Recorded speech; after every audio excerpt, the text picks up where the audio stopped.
तुम्ही ज्या पद्धतीने करता, तुम्ही हिंदूंना बदनाम करताय असं त्यांचं वक्तव्य होतं. त्याला हिंदू म्हणून घेतात, ते कधीही दुसऱ्या धर्मावर, दुसऱ्या माणसावर अत्याचार करत नाही, त्यांना घाबरवत नाही. गांधींनी काल संसदेमध्ये वक्तव्य केल्यानंतर ते वक्तव्य अशा प्रकारचं होतं की जे स्वतःला हिंदू म्हणून घेत आहेत त्यांच्या डोक्यामध्ये 24 तास हिंसा चाललेली असते, हिंसा चाललेली असते. या वक्तव्यानंतर आज पुणे शहरभरामध्ये धीरज घाटेंच्या माध्यमातून हिंदू हिंसक आहेत आणि या वक्तव्याचा निषेध करण्यात येतोय आणि पोस्टर लागलेले आहेत, ते तुम्ही स्क्रीनवरची बघतच असाल. आता आपल्याबरोबर याच मुद्द्यावरती बोलण्यासाठी काँग्रेसचे शहराध्यक्ष अरविंदजी आहेत. अरविंदजी, काय सांगाल या मुद्द्यावरती पोस्टर लागलेले शहर? बघा, भारतीय जनता पक्षाच्या पायाखालची माती सरकते म्हणून त्यांनाही सुचतंय. परत एकदा राहुल गांधींनी लोकसभेमध्ये जे बोललं ते परत आवर्जून बघावं. त्यांनी असं सांगितलं की जे स्वतःला हिंदू म्हणून घेतात ते कधीही दुसऱ्या धर्मावर, दुसऱ्या माणसावर अत्याचार करत नाही, त्यांना घाबरवत नाही.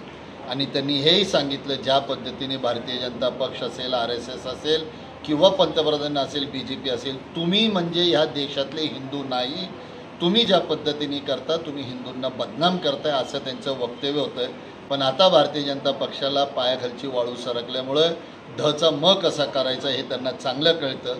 आता त्यांना दुसरा कोणता मुद्दा नाही. पण परत एकदा सांगतो, आम्ही राहुल गांधीजींच्या या वक्तव्याला पाठीशी आहोत आणि त्यांनी जे सांगितलं ते समस्त हिंदू धर्माच्या बद्दल आहे.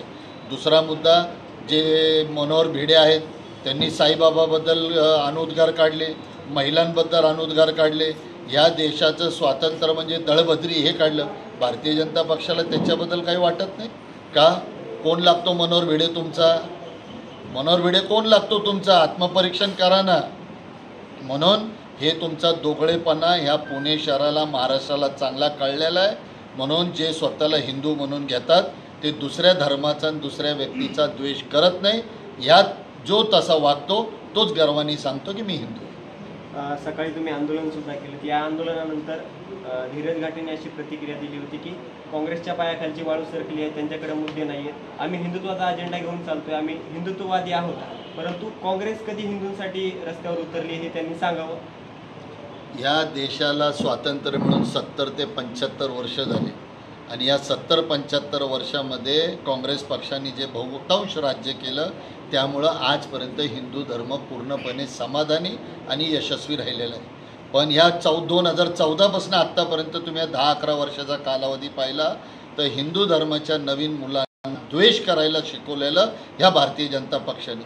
हिंदू धर्माच्या मुलांना दुसऱ्यांवर भीती कशी ठेवायची हे शिकवलं. त्यांना रोजगार नाही सांगितला, पण त्यांना दगडं कशी उचलायची सांगितली. भारतीय जनता पक्षाच्या हिंदुत्वामध्ये आणि काँग्रेस पक्षाच्या हिंदुत्वामध्ये हा फरक आहे. म्हणून आम्ही आमच्या मुलांना हाताला काम देतो आणि ते तसं करत नाही. म्हणून आमच्या राज्यामध्ये हिंदू समाधानी आहे. महत्त्वाचं म्हणजे त्यांनी बोलत असताना हे सुद्धा वक्तव्य केलं की काँग्रेसच्या शहराध्यक्षांनी भाजपवरती टीका करावी किंवा हिंदुत्वावरती बोलावं. हे म्हणजे असं झालं की एखाद्या मध्यग्रस्त व्यक्तीनं दारू व्यसनमुक्तीवरती बोलावं असं त्यांनी टिप्पणी केलेली आहे. धीरज घाटेंना स्वतःची काळजी घ्यावी. आम्ही काय बोलावं हे आम्हाला चांगलं कळतं. फक्त डोक्याला मोठा गंध लावला म्हणजे तुम्ही हिंदूंचे पूर्ण पाठीराखे होता असं होत नाही. तुम्हाला स्वतःला एकटं फिरता येत नाही, तुम्हाला बॉडीगार्ड घेऊन फिरावं लागतं. स्वतःचं आत्मपरीक्षण करा की तुम्हाला बॉडीगार्ड घेऊन का फिरावं लागतं.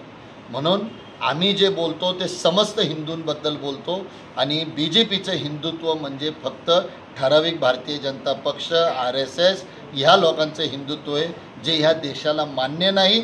ते ह्या लोकसभेमध्ये सर्वांनी दाखवून दिलं. तर हे होते काँग्रेसचे शहराध्यक्ष अरविंदजी शिंदे. ड्रोन रावी मराठीसोबत कॅमेरा पर्सन अमित सह निखिल सुक्रे, पुणे.